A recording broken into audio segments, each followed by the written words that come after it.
Hello everyone, and welcome back to the Fluctus Channel. The propulsion of a giant ship is a complex process that combines many systems and sophisticated designs for converting power into the mechanical energy that moves the vessel ahead.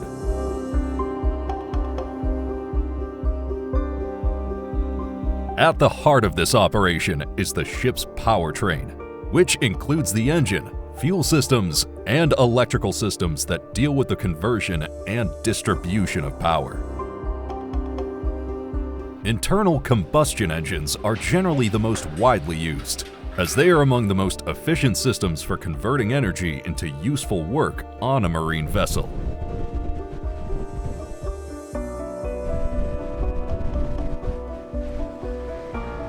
These days, technological developments have also introduced electrical propulsion systems, which offer propulsion and power generation.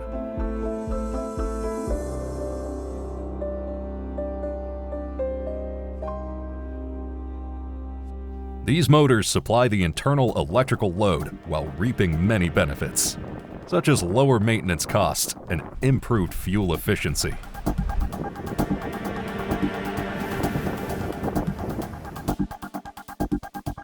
The precise control of ship propellers to navigate through varying oceanic conditions is fundamentally supported by a ship's 6 degrees of freedom. Pitch, heave,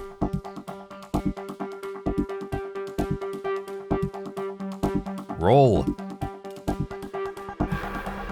surge, sway, and yaw.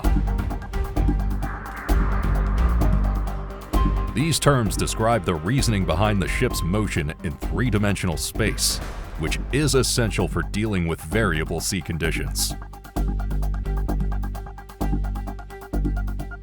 It is noteworthy to mention here that these movements are enabled by propellers, which command the powers absorbed by the ship so that thrust can be adjusted to suit ship control systems, thus allowing movement in all directions.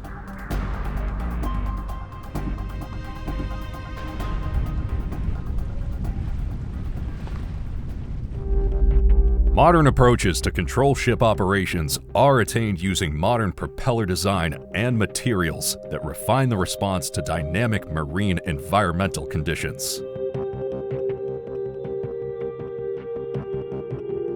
As the flow of water is not predictable, ship propellers must respond dynamically to changes in the conditions of the environment. This adaptability is made possible through the application of the theory of blade element momentum, also known as BEMT, which is a mathematical model needed in marine propulsion design.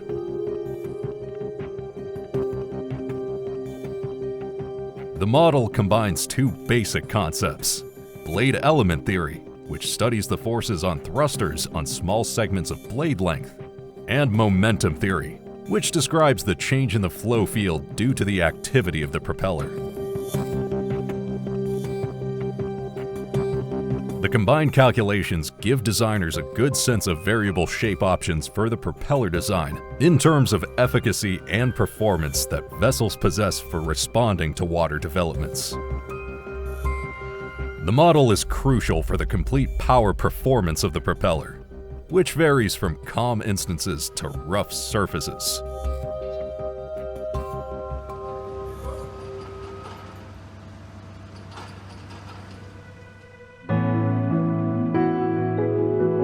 The design process of ship propellers involves using advanced modern computational engineering and advanced control systems based on mathematical models like BEMT. When a propeller design is modeled on CAD software, it undergoes a software testing phase known as CAE simulations. These simulations are vital in the product life cycle, establishing how a propeller would have performed in real-life conditions.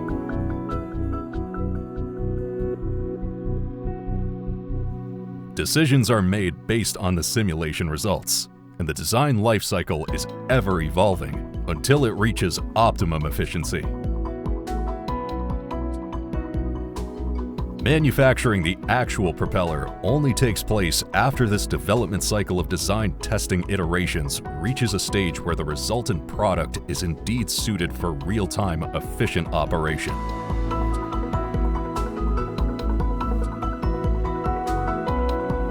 The above process exemplifies the combination of such an engineering theoretical approach and its practical application in handling the challenging dynamics of marine propulsion.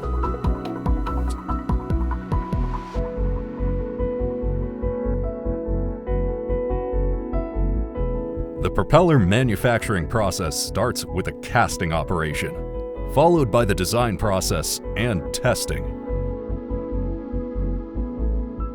First, a pattern that replicates the complex shape and surface of the propeller is made.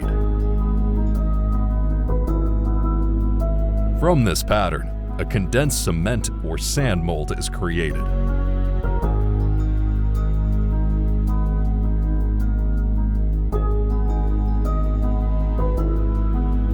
The molten metal is then poured into these molds, with common choices made from copper alloys, aluminum bronzes, stainless steels, nickel aluminum bronzes, NAB, or hybrid composite materials, according to the specific requirement and category of the ship for which it is intended.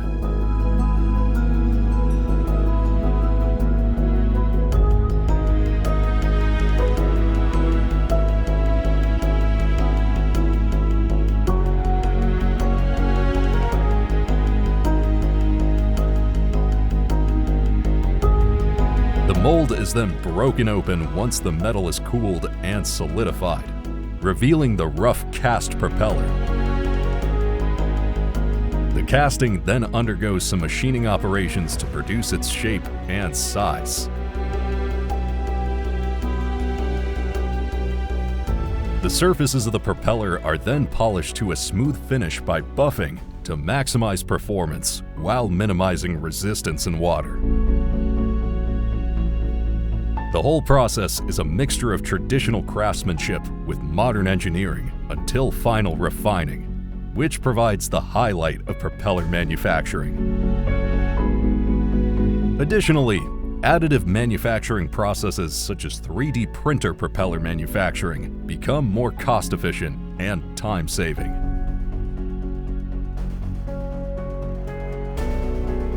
Modern methods allow complex shapes that can be manufactured with better precision and that can reduce great material wastage when casting.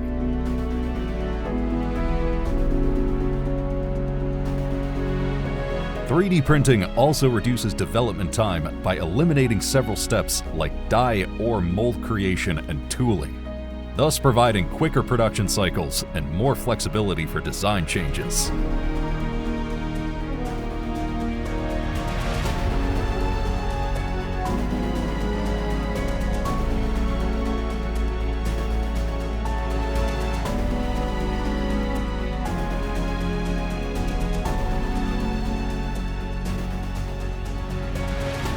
The maintenance of ship propellers, especially those used in larger vessels, is an important job that has a big impact on the efficiency and cost-effectiveness of maritime operations.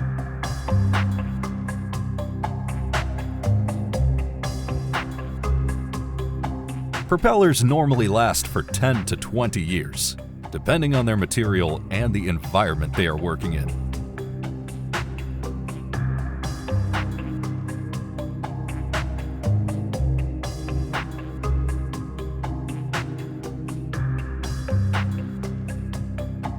Important factors affecting propeller life include the type of material used, bronze, stainless steel, or composite materials, and the manner in which maintenance is practiced.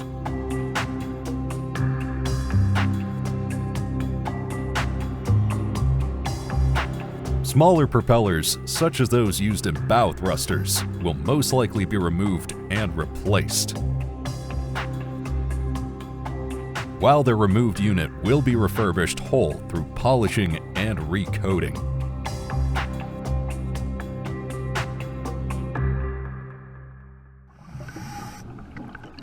In cases of larger ships, those with big propellers, maintenance usually involves inspections underwater and thorough monitoring by commercial divers. The divers will check for marine growth, cracks, corrosion, and other types of damage, which can greatly reduce propellers' efficiency, raising fuel consumption and thus increasing total operational costs.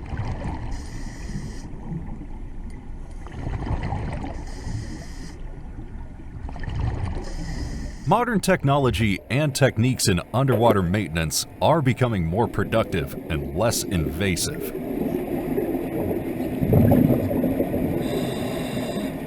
These include the in-depth cleaning and polishing of propellers,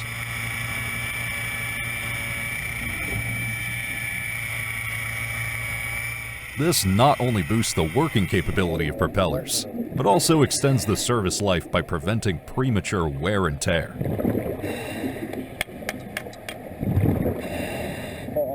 Companies like Subsea Global Solutions and Diving Status specialize in providing underwater maintenance services, offering a full range of services, from hull cleaning to anode replacement and detailed inspections, thereby assisting the ship owners in obtaining optimal efficiency and complying with environmental regulations. Let's explore how maintenance operations of ship propellers and hulls are done by professional divers who use both traditional and advanced tools. Divers dive under the water and manually polish the propeller surface with their hands using portable tools like grinders and sanders, which do the job of marine buildup removal and imperfections or pitting repair very efficiently.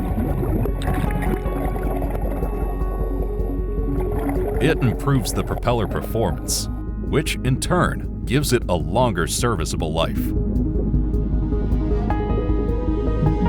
Similar tools for handheld cleaning are used for hull cleaning. Some specialized machines are also used for this kind of operation. Designed for larger surface cleaning, they are capable of speeding up the entire task and doing an exhaustive job.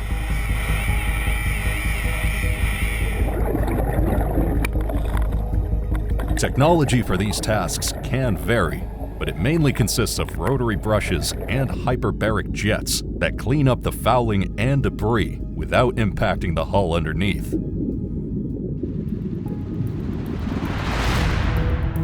During upgrades at dry dock, ships often undergo significant modifications to enhance their efficiency and operational capabilities. One such upgrade is the retrofitting of energy-saving devices onto the propeller. These devices, such as Propeller Boss cap fins, PBCF, or MUIS ducts, significantly enhance the hydrodynamic efficiency by reducing the wake resistance opposing the propeller. On account of improvements in efficiency, the modifications would yield greater savings on fuel costs, with huge reductions in greenhouse gas emissions, all according to the global fight against emissions from maritime sources.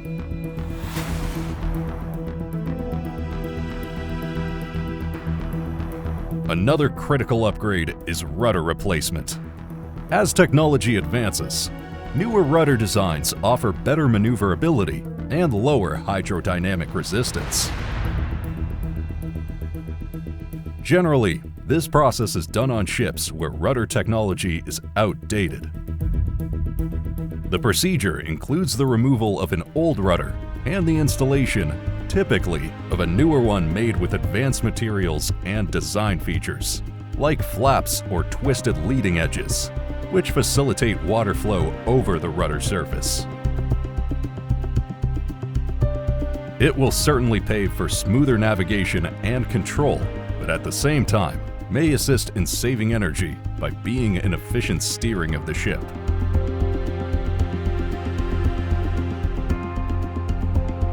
These upgrades are part of a broader strategy to ensure vessels not only meet current maritime operational standards, but are also prepared for future regulations focusing on efficiency and sustainability.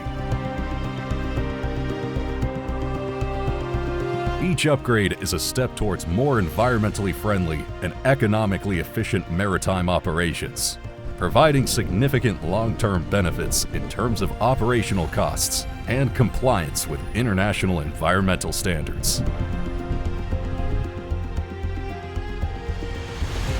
That's the end of the video. I hope you enjoyed it. Make sure to subscribe to this channel so you don't miss any of our new content. See you next time.